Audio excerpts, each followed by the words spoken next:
You know, I'm of mixed background. What am I supposed to mark on an application? Am I supposed to mark multiple boxes? And plus, if you are painting people as an oppressor, if you're white, that's and a then terrible saying thing to that tell you're someone to do. oppressed, well, it's the truth because you believe in affirmative action. So I said mark black. If you're a mixed student, I'm in an interracial relationship, so I can speak to this. I have a son that's half white and a son that's half black and a daughter that's half white and half black. Okay. They're going to mark black because I know that there are people like you at the universities who will say, well, because this person is black, I'm just going to let them in. No, they're going to mark black because they're black. Well, they're half black and half white. They're both, right? So it is true. You overlook So you overlook interracial students. But so why? What do you mean? Why are you saying they're going to mark black? Socialize them in society. So the answer is if you can't. I mean, you can mark both. Can you mark both? I don't know if you can. Yes. What are you going to look at that applicant as a little bit less because they're half white? How do you guys figure that out?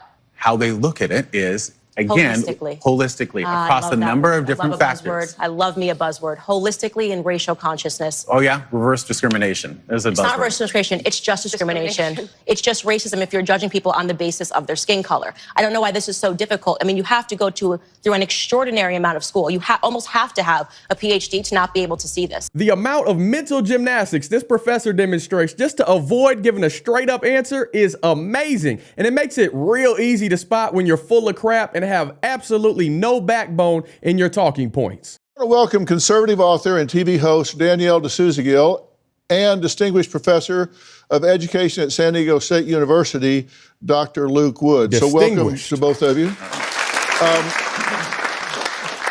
Now, oh boy. Let me start with you.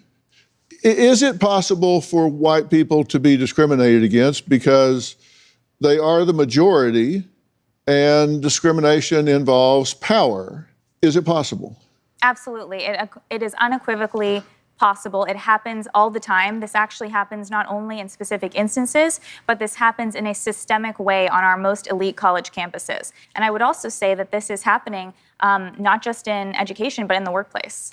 Well, is it justified, though? Because if there has been disparity and if there has been discrimination, if there have been minorities that have been excluded for years and years and years and years, is this the way to start to bring some balance and diversity back to those universities and workplaces?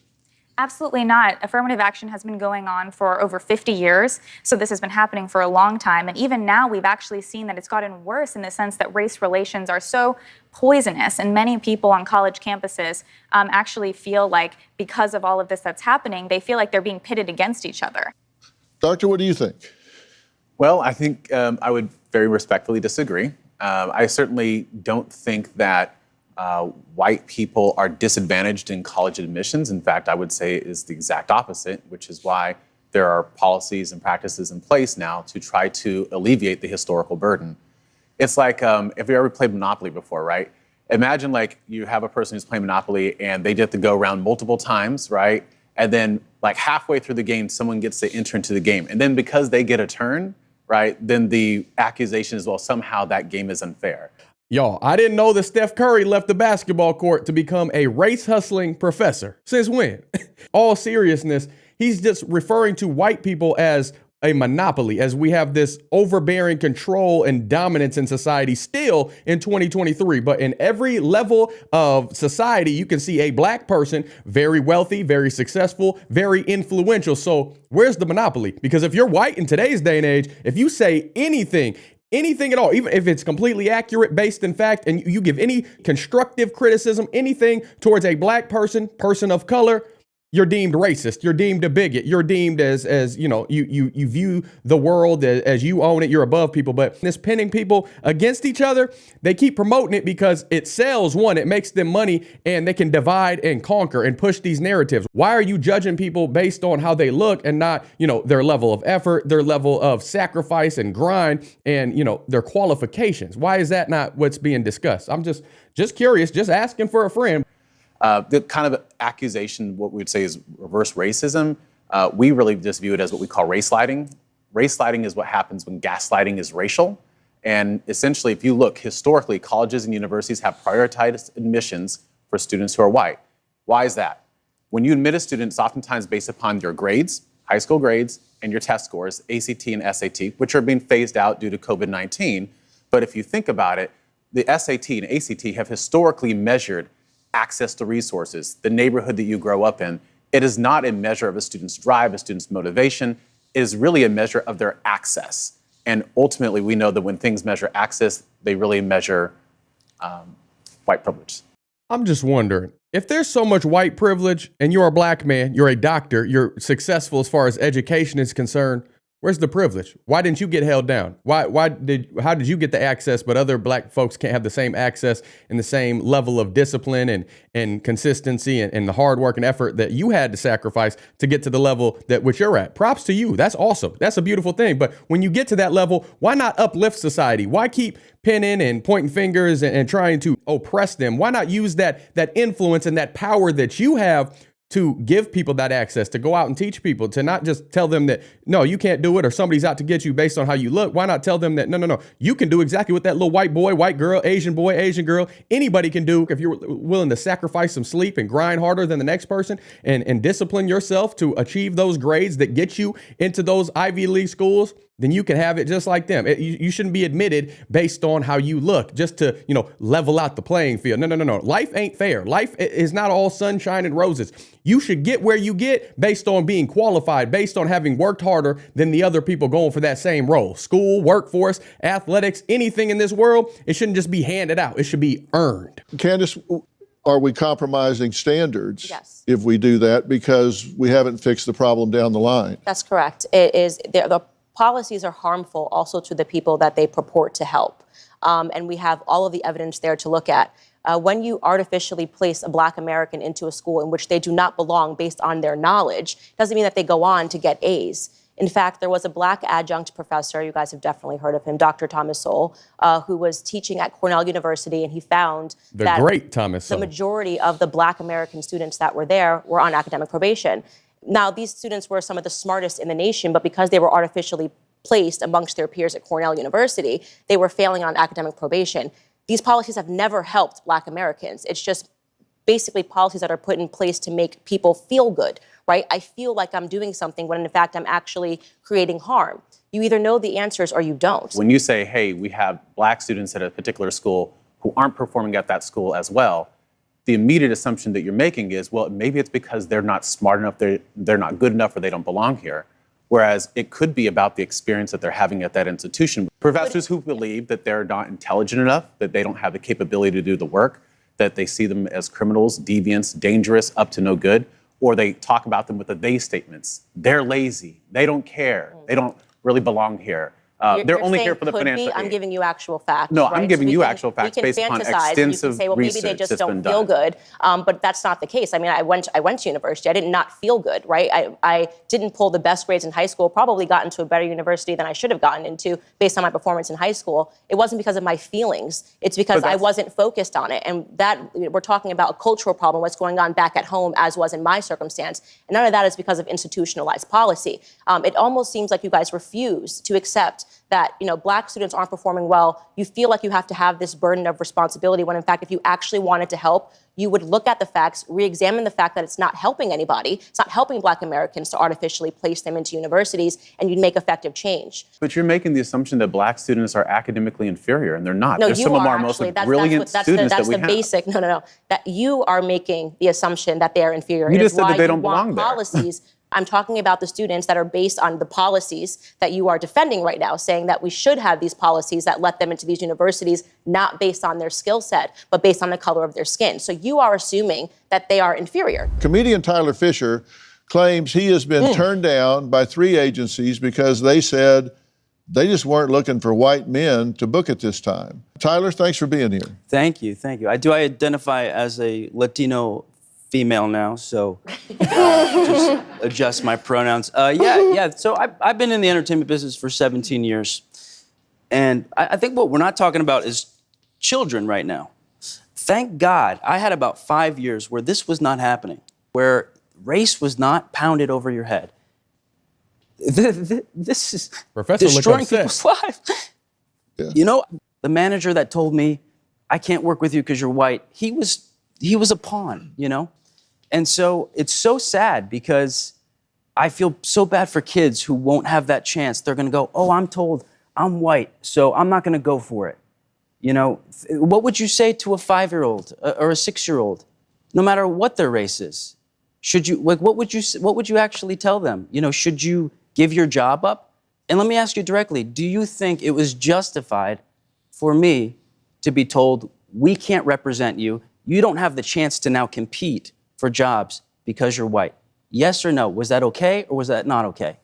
I think that what is described Yes by or no? you. Don't give me your little Let me bubble finish. wrap. What Yes is or described no? by you, Straightforward. someone Come telling on. you that you can't get that job because you're white, does not sound right to me. Just give us a straight answer. Yes or no, right or wrong. Not does it sound wrong, is it right or wrong? It's real simple. I'm just curious how this man is a doctor, a professor in charge of education, schooling other kids on what it takes to, succeed in the world in whatever field that he teaches in. Education, it's a broad spectrum, but you can't comprehend this basic level kindergarten question, yes or no, is it right or wrong to judge somebody and hold them down based on how they look, which is out of their control.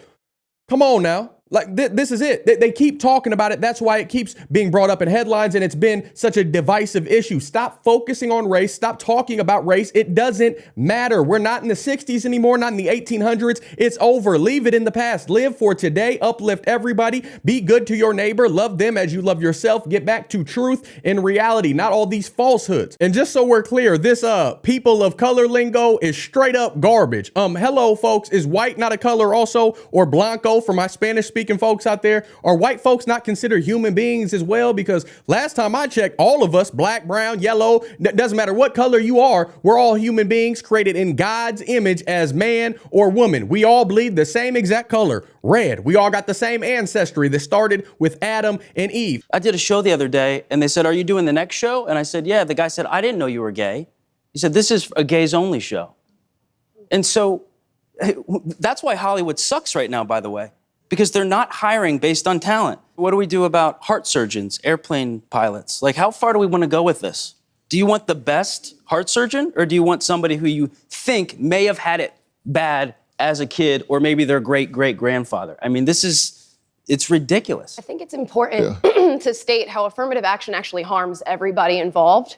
So when you put a black student on a campus or put them in a job and you've given them, preferential treatment in order for them to be there, you've actually robbed them of knowing they've gotten an opportunity based on their own merit. So they're questioning themselves and their place in the environment. And for all the non-people of color who are surrounding them, they now get to look at any person of color and go, I don't know whether or not you got this job based on merit or based on preferential treatment. And I know this to be true because I'm a biracial woman who has those thoughts now because of the culture that we're living in. Thank God for people like this that refuse to back down to these falsehoods and these woke justice warriors, these fake ideologies that we can't keep living by. It's a deep, dark slope that leads to depression, anxiety, not a reality based on who's actually earned their right to have that position, who's actually the best at whatever that role may be, but something that's completely based out of their control, how they look or what they identify as that day. And this is ridiculous. And at the same time, I pray for college professors like this doctor right here, that how they talk down to everyone like they're God's gift to society just because they have a piece of paper that says, I spent this much getting in debt to earn this piece of paper and now I'm in charge of education, but I actually have no common sense, no logical thinking skills, or maybe I do, but I'm putting on this mask to, be inclusive because I want to still get that paycheck, but I'm pushing everybody in the wrong direction. I'm leading them astray and not in reality, not based on the gifts that God has given them. Everybody has a gift, but you have to sculpt that. You have to work at that. You have to grind. And if you want to get a position and a level of success in life, you have to earn that. You can't just get handed that. We can't keep handing out 70th place trophies for lackluster performance and celebrating mediocrity. It's a huge reason that we're in this cluster dump of chaos in the first place. People these days and parents and teachers, they're like, oh, honey, no, don't cry. It's okay that you're failing. It's okay that you didn't put in any effort studying. You didn't work out this way or that way. The next man or woman, they sacrificed everything to get this level, to get this passing A, to succeed. But no, you didn't. It's okay. Here, go celebrate. Here's a full ride scholarship to an Ivy League school. And oh, son, it's okay. Oh, you don't feel like a boy today. You feel like a woman. Oh, go ahead. Go dominate those little girls in sports. Go completely take advantage of your masculinity and overbearing genetic gifts. on women that were born women, but you feel like a woman that day. So we'll go along with it. Well, you're just so gifted. You're so special. Go ahead. Go dominate. Get Woman of the Year trophy, son. That's okay. It's okay. Huh? What?